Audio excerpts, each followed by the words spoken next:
And thank you for joining me here at NTD Business. I'm Don Ma. We have a number of stories for you today, including one heartbreaking story of Chinese families impacted by China's property crisis later in the show. But first, the biggest story today is the United Auto Workers saying it's walking off the job at the Detroit 3 automakers. This is setting up the most ambitious U.S. industrial labor action in decades. Here's the report. The Detroit 3 automakers are facing their first ever coordinated strikes. Walkouts began after a midnight deadline for a deal on pay passed without agreement. Union of Auto Workers President Shawn Fain announced the move in a Facebook Live address hours earlier.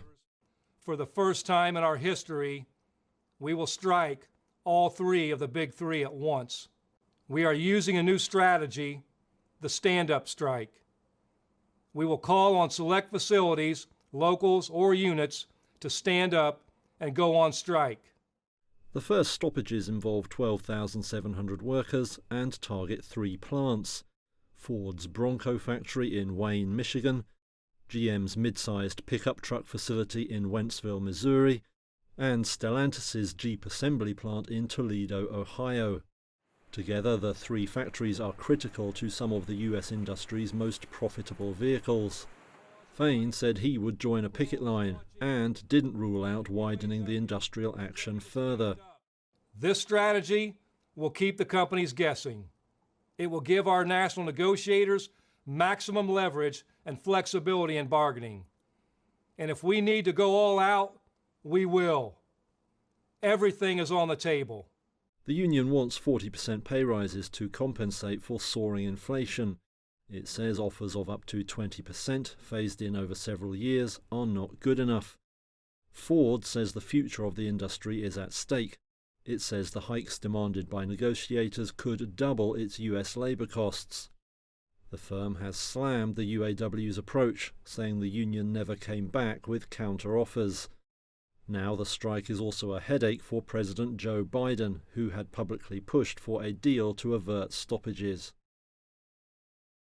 And oil prices have hit over $90 per barrel. This is the first time in 10 months that it has breached the $90 benchmark. That's leading to an interesting situation for motorists because gas prices are going up, even though demand is easing and the summer driving season is over. It's because Saudi Arabia and Russia surprised the market last week by extending supply cuts through the end of the year. And then catastrophic flooding hit Libya, leading to supply disruptions there. The average price for a gallon of unleaded is now $3.86 a gallon. This is according to AAA. That's 6 cents higher than last week and 16 cents higher than last year. It's also meaningful to the overall economy because high oil prices frequently push inflation up. And a new social media platform prohibits searches about COVID-19. Mark Zuckerberg confirmed that his new Threads doesn't allow searches for what he calls sensitive content. Here's more. Mark Zuckerberg's new social media platform, Threads, is facing criticism. That's for reportedly blocking search results for terms related to the pandemic. Users are upset that their search on Threads for content related to COVID and vaccines was met with a blank screen. The Washington Post reports that a pop-up instead redirects users to the website of the CDC. Tech CEO Michael Robertson commented, writing, "Zuck treats users like children. He gets to decide what they will see and talk about." Threads' parent company, Meta, confirmed its search policy restrictions in a statement. The search functionality temporarily doesn't provide results for keywords that may show potentially sensitive content. The company says people will be able to search for those keywords in the future, quote, "once we are confident in the quality of the results." Not only COVID-related searches are restricted, terms related to sexual content are reportedly being blocked as well. Public health experts say they don't like the policy either. And the director of science communication at Columbia University commented, "Censorship doesn't work. Misinfo still gets circulated by code names and other platforms. Tech companies should invest in real solutions like moderation or education." Threads saw 100 million new users 5 days after its launch this summer. However, time spent on the app has since fallen sharply. Meanwhile, the Internal Revenue Service is freezing a pandemic-era employer tax benefit. The organization says the move comes amid rising concerns about improper employee retention credit claims. Officials say this is temporary, but will remain in place at least through the end of the year. The agency is investigating nearly $3 billion in possibly fraudulent claims. The IRS says there are growing reports of claims that are ineligible, putting businesses at risk for being scammed, and that this is an effort to protect those who have used the system honestly. The federal government could enter its fourth shutdown in a decade beginning on October 1st unless the Republican-controlled House and Democratic Senate can pass a long or even a short-term funding bill that President Biden will sign into law. Take a look. Nobody wins in a government shutdown. Those words came from House Speaker Kevin McCarthy on Thursday, warning his caucus that they could suffer a political toll if they allow the government to shut down early next month amid a fight over spending. I showed frustration in here because I am frustrated with the committee. I'm frustrated with some people in the conference. I told my conference, I know tomorrow is a Jewish holiday, we'll be out of session, but when we come back, we're not going to leave. Unless the Republican-controlled House and Democratic Senate can pass a long or short-term funding bill that President Joe Biden then signs into law, the federal government would enter its fourth shutdown in a decade beginning on October 1st. Members of the hardline Republican House Freedom Caucus and other conservatives have vowed not to support spending measures until McCarthy agrees to limit fiscal 2024 spending to a 2022 level of $1.47 trillion, $120 billion below the level he agreed to with Biden in May. Political brinkmanship has already prompted the Fitch rating agency to downgrade U.S. debt to AA+ from its top-notch AAA designation, partly because of repeated down-to-the-wire negotiations that threaten the government's ability to pay its bills. So large swaths of the U.S. government could temporarily close on October 1st. Here's a look at what implications this might have. We've seen it all before. Popular tourist sites forced to close. Open up the government! And furloughed workers protesting lost wages. No paycheck, no peace!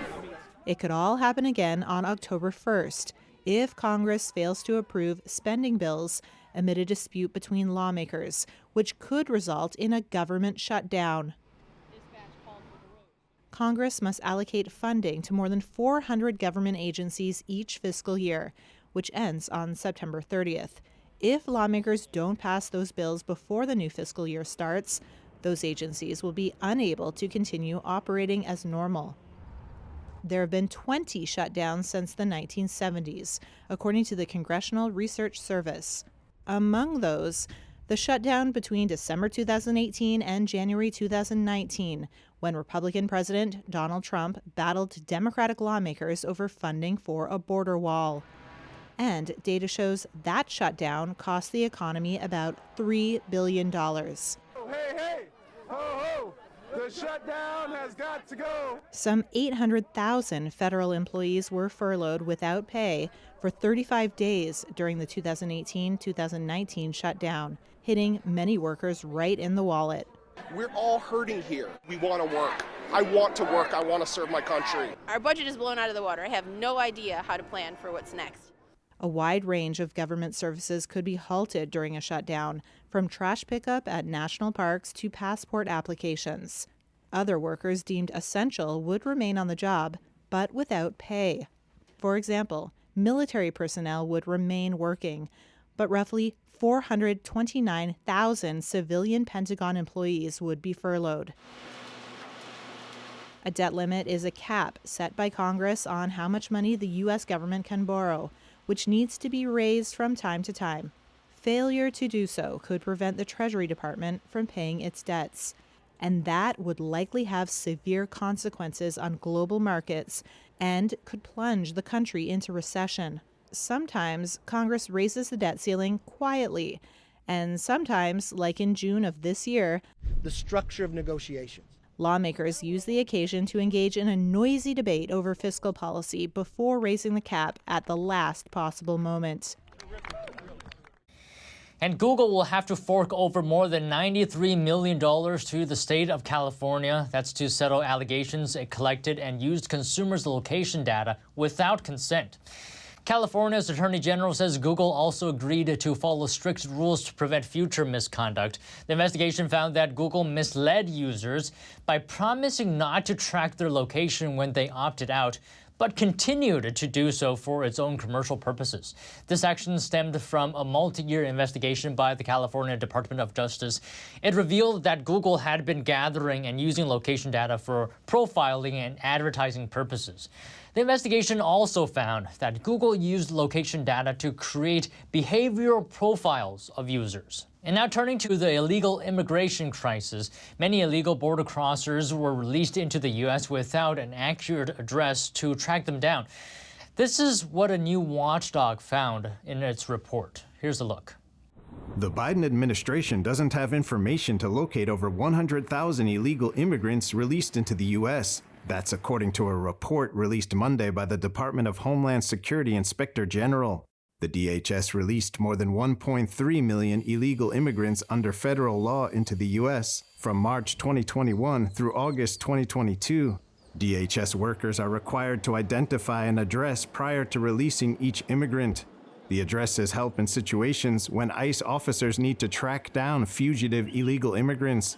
The DHS Inspector General reviewed over 980,000 records and found Border Patrol had not obtained an address or had obtained an invalid address for more than 177,000 released illegal immigrants.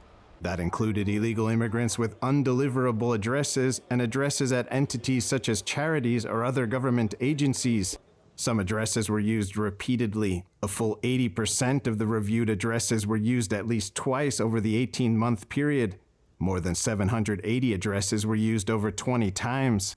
The watchdog made several recommendations to the DHS, such as creating a plan for when illegal immigrants do not have a valid U.S. address.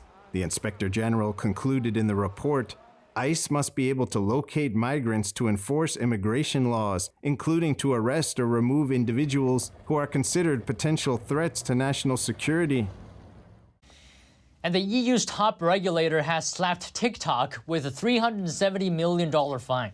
It's a penalty for breaching privacy laws regarding children's personal data. Ireland's Data Protection Commission found TikTok breached several EU privacy laws in 2020. This marked the first time the Commission took action against the platform. The violations include automatically setting accounts of users under 16 to public and not confirming parent-guardian connections under the family pairing feature. TikTok disagreed with the decision, especially the size of the fine. It says that many of the criticisms were no longer relevant when the investigation started.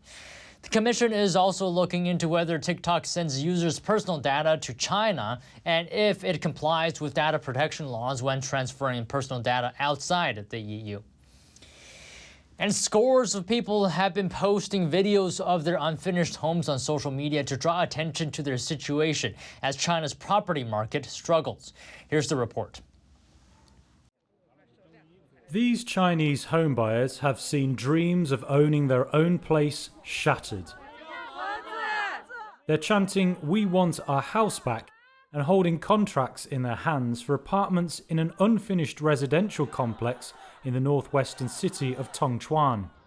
Shi Chenyu is a construction worker. He bought a pre-sale apartment for $38,000, not knowing that 8 years later it would still be unfinished. The block was advertised as a high-end complex with CEO-level service. But now, every night, Shi climbs 20 flights of stairs to sleep in a room without water, heating, or electricity.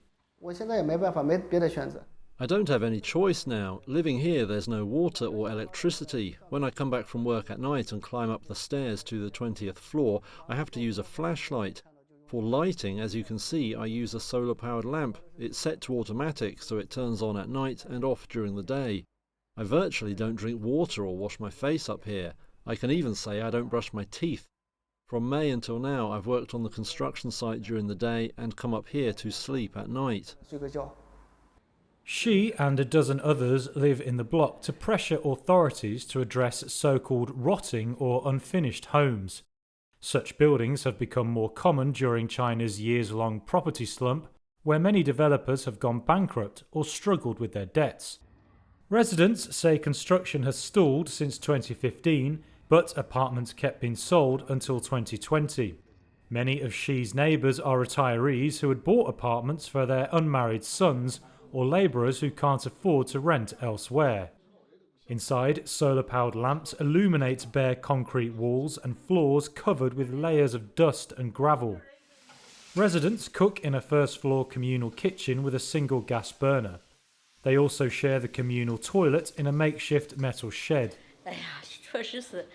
This 73-year-old buyer called the experience heart-wrenching, cruel and unimaginable. While this resident is a former coal miner. He paid $33,000 for an apartment 5 years ago. We've been busy our entire lives. The developer asked us to gather money, but we don't have a stable source of income. We work as security guards and take odd jobs to make ends meet. According to multiple housing contracts seen by Reuters, the names of the developer and project changed a number of times. Buyers claimed Tongchuan officials said 3 years ago that a committee was established to resolve the issue, but construction did not resume. The developer could not be contacted for comment. Tongchuan city government and China's housing ministry did not immediately respond to a request for comment. And NASA says it has named a new director of research into UFOs, or what the government calls Unidentified Anomalous Phenomenon, or UAP. Here's more. NASA has announced that it's creating a new director of research into what the U.S. government calls Unidentified Anomalous Phenomenon, or UAP, more commonly known by the public as UFOs.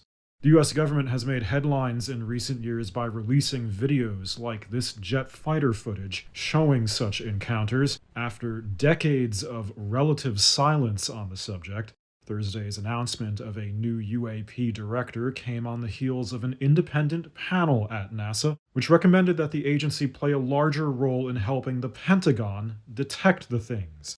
The panel also said NASA should increase its efforts to gather data on them in general. This was NASA Administrator Bill Nelson, a former astronaut and senator. The NASA independent study team did not find any evidence that UAP have an extraterrestrial origin. But we don't know what these UAP are. We will be transparent on this. And we're trying to address the question of there's so much concern that there's something locked up, classified, and that the American government is not being open. Well, we are the American government, and we are open, and we're going to be open about this. NASA has not publicly named its new UFO chief and asserts that it's partly to avoid online harassment because members of the panel were targeted with trolling and threats. The panel only had access to unclassified military reports and says it wants to increase its use of public data from the likes of airline pilots. It also says it's trying to remove the stigma attached to the subject and witnesses. Meanwhile, the technology for a robot revolution may not exist yet, but as artificial intelligence becomes more prevalent, the need for some regulation is mounting. Several tech industry leaders, including Meta's Mark Zuckerberg, Tesla's Elon Musk, and OpenAI's Sam Altman, met with U.S. senators for the first time of 9 forums intended to address growing concerns over what AI can do and how it should be used safely. Here's a look at what's at stake. The future is here. Artificial intelligence is rapidly gaining traction, and now the U.S. government is playing catch-up to put safeguards in place. We're on the cusp of a new industrial revolution with enormous promise, but a panoply of perils. Nearly a dozen industry leaders, along with several labor unions, civil rights, and entertainment industry representatives, convened on Capitol Hill Wednesday for a forum intended to chart a path toward comprehensive regulation. On the agenda, ways to harness the benefits of AI. When it comes to fighting cancers, fighting long-term illnesses and so forth, I think AI has real opportunities. Along with a number of growing concerns, including job protections, national security, copyright, and defending against doomsday scenarios. What often keeps me up at night is the effect of AI potentially in displacing millions of American workers. But Gizmodo AI reporter Thomas Germain says apocalyptic fears are just a distraction from problems AI is already creating, like racial bias and facial recognition software and new ways to spread misinformation. If we're all worried about the robots taking over, then we're not going to be concerned over these, more boring, mundane issues. Last week, a bipartisan framework for a European-style regulatory agency was introduced in the Senate, a move lauded by many in the tech industry. Let's prioritize safety and security, which your framework does. Though some critics are concerned regulation could stifle innovation, the hope is to get ahead of the tech and keep the industry in check. Legislation is coming whether the tech companies like it or not. And chip designer ARM Holdings secured a $54.5 billion valuation in its U.S. initial public offering on Wednesday. This is 7 years after its owner SoftBank Group took the company private for $32 billion. Here are the details. Chip designer ARM starts trading Thursday on New York's Nasdaq exchange after a blockbuster share offering. It secured a valuation of $54.5 billion at the top of its target range. That marks a good outcome for Japanese owner SoftBank. Last year it had planned to sell ARM to chipmaker Nvidia for just $40 billion. It abandoned the deal amid opposition from competition watchdogs. Instead, it retained control and has now raised close to $5 billion through the IPO, the biggest of the year. The success of the sale was in little doubt after ARM attracted a roll call of big-name investors. Among those to buy in were chip giants Intel and AMD, consumer titans Apple and Samsung, and Google parent firm Alphabet. Some investors do have their doubts, though, pointing to weak demand for mobile phones, the main market for ARM's chips. But the firm says it sees strong growth ahead in other sectors, including cloud computing and cars. And finally, Apple defended its iPhone 12 model on Wednesday after a French watchdog ordered a halt to its sales, citing breaches of European Union radiation exposure limits. Here's a look. Apple on Wednesday defended its iPhone 12 model after a French watchdog ordered a halt to its sales, citing breaches of European Union radiation exposure limits. The move increased the possibility of other bans across Europe.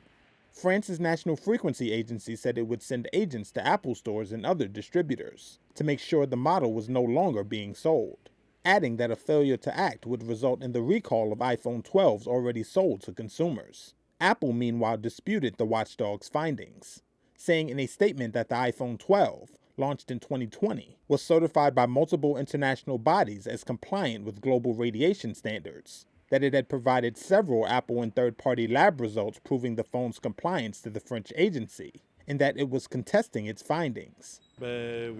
One man who spoke to Reuters said that he felt safe using an iPhone, adding that he's owned one since his younger years and never had any problem. This health worker told Reuters that, quote, "We've learned not to go too fast with these kind of scandals, so we need to take time to really look at what the issue is, and then, yes, they'll have to take action." Industry experts said there were no safety risks, and a French government source said the agency's test was different from the method used by Apple. And thank you so much for watching today. That's all the stories we have. Have a great weekend.